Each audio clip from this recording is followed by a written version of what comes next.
You need to try and pick off the units as look at the shields on the Martin. Oh my god, the drone's gonna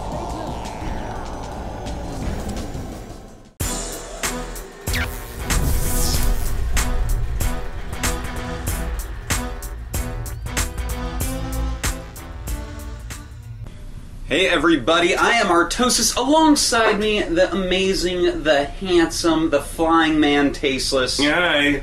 How's it going, buddy? I'm doing good, man. These two guys, Rhett and Fenix, Rhett the Zerg, Fenix the Terran, these guys are both very talented players. I love these two guys, to be totally honest. I can tell, man. Phoenix, what? You are like jumping right ahead. I got a big banana grin on my face. Man, you are like ready to get down and dirty into it, Tasteless. But I want to just let people know this is the losers bracket round 3. This is the IGN Pro League, the IPL. Check them out on Twitter at IGN Pro League, and of course, do that. Call me Tasteless and Artosis as well. Do that. This is an awesome tournament. Okay, Tasteless, go ahead. True that. Right into it, Tasteless. No, you know, Fenix was a player from StarCraft 1. He was a Protoss player. Actually, not uncommon. He switched his race in StarCraft 2. We've seen that. I'd say a little bit over half the StarCraft 1 players did decide to change the race. He's Terran now. Rhett was generally known for being a Zerg player, but he did play Terran against Zerg. He was not a guy that wanted to do mirror matchups. He did have a hard time when he came to Korea for StarCraft 1 as a pro gamer because, of course, in the Korean scene, you have to stick with one race. Yeah. But here he is in StarCraft 2. And he's doing great, man. Yeah, he's a scary player. He's getting deep here at the IPL. You know, he's had some really good lands. In fact, he won Assembly Winter this year. Finished in first place overall in the NASL. And, you know, he's doing great, man. A member of Team Liquid, while Fenix is of Fnatic. Both top-end players. And I'm not sure who's going to win, because their styles are neat against each other. Fenix is more of an aggressive player. Rhett's a macro player, so there's going to be a few attacks, I feel like at least, that Fenix is going to rely upon to gain an advantage. Oh, I think so. Phoenix actually reminds me a lot of myself in the way he approaches the game. He's going to try to get in there and cripple you early on, and from there he's going to make the game easy. If he doesn't manage to cripple you, he's going to have a pretty tough time winning. Yeah, you know, he actually, that's... Oh, hold that thought, though, Artosis. And look at that, the I don't think he saw that barracks. No, I don't think he did. We'll have to check on the way back.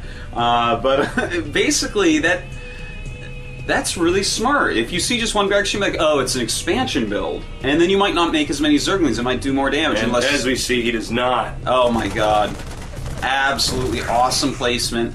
Has no idea, Tasteless. No idea. But he does see this bunker. Will Rhett be able to hold? We're going to find out.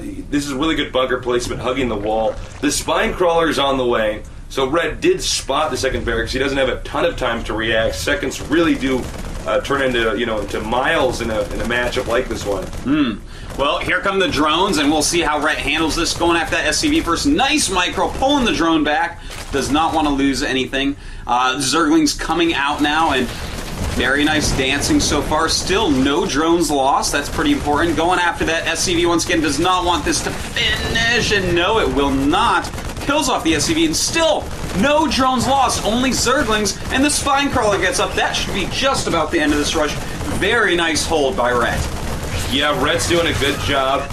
You know, the Marines are still in here, still doing some damage. He's got to be careful because that queen is getting a little bit low. The spine crawler, pulls back. Well done.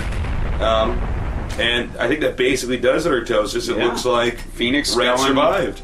Yeah, Fenix going for his command center now. We see 21 drones to 18 SCVs. 7 Marines out, but, you know, Rhett's fine. He has that spine crawler. He has a queen and some drones. Not very likely for those 7 Marines to really do much damage here. No, they shouldn't. In fact, I would not be surprised if Terran turns around. But as I say that, take a look here, Artosis. He's actually moving forward. Yeah, that's a little bit dangerous. He is taking out a few drones now, but gonna lose these Marines very, very easily. And Rhett smartly pulls back those last 3. No reason to keep fighting against the Marines. A queen can clean these up, and he does drop to 18 drones and now against 20 SCVs. But Rhett can now start making big rounds of drones because his opponent Fenix, as we see, just walling in. No tech yet, no possibility to move out, and the best thing really Rhett could do right now is make another hatchery. Yeah, absolutely. As you can see, the Terran is doing a 3 barracks wall, and that's well, you're just not going to get in there, Artosis. Sorry, Artosis. Nah, dude, I wanted to your get hopes in, all but up. You can't do it, man. apparently I can't do it, man. It's just not realistic. My mom told me I could do anything, become anything I wanted, but Well, get she was past those lying. barracks, man. I don't know why your mom was a pathological liar, Artosis. I don't know either, dude. It's No, a but- terrible thing. But look, these 3 barracks, yeah, it's going to be impossible for Zerg to get in there, but it also shows us that Terran's not really going to try to move out, so you're 100% correct. Pretty soon here, when he has the extra cash, when he's made enough drones, he should definitely take another hatchery. Yeah, but he is going quite a quick layer, which is pretty interesting, because when you're going to go layer and drones, you're not really going to have the money to make that third hatch as quick, and I mean, it's a valid choice to go, and we see that Fenix has already gone to factory, the very popular build. Yeah, this build is taken over, Artosis. I know, it actually is. This build is like, you know, that algae that takes over like lakes and stuff that isn't supposed to be there. It's like that, tasteless. Whoa, watch out. Watch out, Lakes, and watch out, Zerg.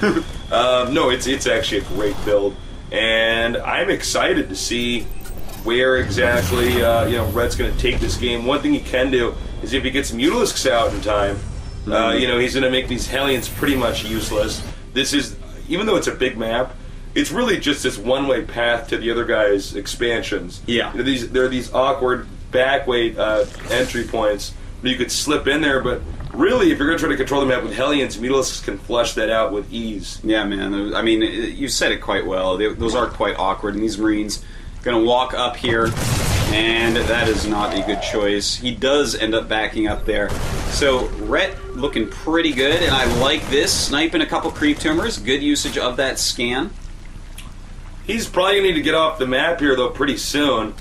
He doesn't have a lot of Marines, and looks like he may, in fact, end up losing all these Marines. Rhett, with a nice group of Speedlings, going to take these out. And, wow, that was just pure own right there. Well, here's the problem, Artosis, is that he's already lost 2 batches of Marines. He's done some damage, yes. He's killed some drones the first time. He killed some creep tumors and an overlord the second time. But he's not going to have a big army. Yeah, he's at the end of the day. Look at the supply already, 67 to 55, Rhett in the lead. He's got a ton of drones. Here come the Blue Flame Hellions, though. Can he get anything actually done with these? I'm not sure. I feel like the Blue Flame Hellions probably should have come out with the Marines, first of all, so they wouldn't have died to those Zerg. Yeah, I like those timings with the two factory better. Well, they complement each other. Whether they have combat shields or not, it's really, exactly. It's going to help each other out a lot. And going after that queen, taking out the creep tumor very smartly, and, well, he just kind of can control the creep from here. I don't know if he can actually run up and do any damage. And look at that nice scan going down, taking down those 2 fresh creep tumors. But the Mutas are out, Artosis. They're chasing the Hellions away. The Hellions do have speed, so they're going to be able to get away. But look, it's just not a situation that's looking very good for Fenix. What Fenix wants to do is deal damage and then leave ahead. Yeah. Instead, he's going for a trade, and frankly, Zerg is fine doing that. They can recover faster from the trade than any other race. Well said. They can. Well said, Tasteless. Well, these Hellions trying to find something to do, but the Mutas, they're pretty quick as well, and they fly, Tasteless. As the crow flies, the Muta does too, in a straight line wherever it's going. Yeah, unless it's being micro, that's back and forth in a straight line. Yeah. Or maybe, heart shape, who knows, man? Matters how you want to micro. Maybe in a Mickey Mouse, shape, it's the shape of his head, you never know. These creep tumors, again, continue to be pushed out here. Looks like a little misclick right there. Yeah, I was going to say, I don't know what the story with those drones was, but it looks like he fixed it, whatever it was. And, 10 meters out, 63 drones against 52 SCVs, so Fenix is actually doing a good job of keeping up on his SCV production, but Red, of course, pulling ahead on drones, and looks like he may be taking a 4th base momentarily here. Red's basically at that magic number for Zerg. It's about 65 or so drones. That's really when it's a lot pretty of hard to people lose. stop drones around there, especially someone like July Zerg. Some Zergs, though, prefer going up to even as high as 100 from time to time. Yep, I've seen check play. Yeah. And, Baneling's speed on the way. Cloak is done for Banshees, which is quite interesting. We don't normally see Cloak this late in the game. And 2 more facts. Looks like we're going to see Mech play. Interesting move here. I don't know if this is a good idea considering how behind he is. Actually, maybe it is a good idea because at least with mech you can turtle pretty heavily. Yeah, you can take that third and you get pretty cost effective. You just kind of have to watch out for mobility issues and broodlords. Now here's a surprise Banshee with Clove. We don't really see this. This is very Phoenix-esque. Yeah, this is kind of tricky here. I'm surprised he came in with 1 right there. Because, of course, with the layer up, that Overseer is going to get out. And it looks like he really wants to kill that Queen base. He has something against Queens. Not a fan of Queens, man. No. I'm like, Patriarch, no.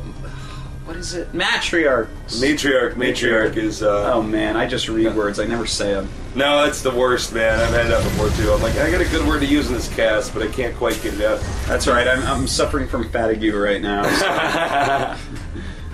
So the Mutas and the Zerglings, moving out here on the map, this is probably an indicator with the Terran expanding to that location that he's really in a tough situation. He's taking an expansion that really hugs his base, not going down for the bottom left expansions. Ooh, and Rhett getting in with some Zerglings to take out a few SCVs. Phoenix quickly running them away, but Rhett has now seen 4 factories, so he understands, hey, this is a mech build. And against a mech build, of course, you're going to play a lot different than against other builds. You're going to have to abuse mobility a lot. Notice Rhett's getting his +2 muta attack and just making a ton of mutas with every little drop of gas he can find. Yeah, you're absolutely right. And of course, with a mech build like this, Thors are great. They're good units, but if you manage to magic box over them, the Thor is just going to be killed. It's simple. The Banshee over here, 3 kills on this Banshee. I don't know if this Banshee maneuver was actually worth it. No, I think it wasn't tasteless. Both Banshees put together, I don't think actually killed enough. They really did it. They killed a few drones and a Queen, and that's it. For all that gas, all those minerals, really not a worthwhile investment for Phoenix this game. So we see the supply, 170 for Rhett, 132 for Phoenix. Pretty standard. Rhett just bumping up his supply so quick with his sick macro. Really one of the best macro zergs in the world. He does have 4 bases. His creep spread, it's alright. And look at this. Now Phoenix deciding he wants to move out a little bit, but he's got to be careful. Baneling's going to be very good against these units. And magic boxing over those Thors. Beautiful move right there. The Baneling's coming in, and Rhett is going to be able to clean this all up oh so easily. Tasteless, that magic box right there was almost as beautiful as the magic box shirt on the handsomenerd.com. It was almost as beautiful. Maybe just slightly less. Just slightly less. Yeah. Now, here's the issue that I've been seeing with Phoenix is every time he attacks, he kills some stuff. Yeah, that's great, but he never has enough.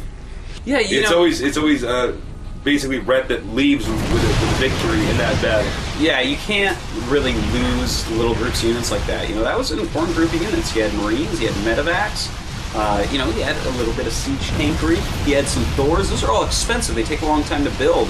Realistically, with this mech style play, Phoenix should probably wait till he maxes out and then hit a timing. Instead, he's sitting down at 105 supply, getting harassed by mutas. He's in a terrible spot, and I'm not sure what you can do against a macro beast like Rhett from here. Well, the only thing you can do is not make that many mistakes early on. And unfortunately, he made too many mistakes early on. That's all there is to it. Quite true, Tasteless. Tasteless the wise. I know, right? And we have quite a few many Banelings. Yeah. Not like too many or so many. No, but I would say a reasonable amount of Banelings. A reasonable many of Banelings. Yes. And Phoenix, his army not that good. It's like a max Zerg against a Terran that, he's only got like 120, 130 right now. So it's looking a little bit rough. We do have a Hive on the way as well as the Glands. And, yeah, man, look, that's a pitiful army, actually, against what Rhett has. And Rhett going in, he realizes this magic box those Thors. And here come the Banelings just rolling through absolutely everything. I guess that was so many because they take down a planetary. Oh, my God, and that's it. Yeah, Checkmate. man. GG. GG, and in just a moment, on to game number 2.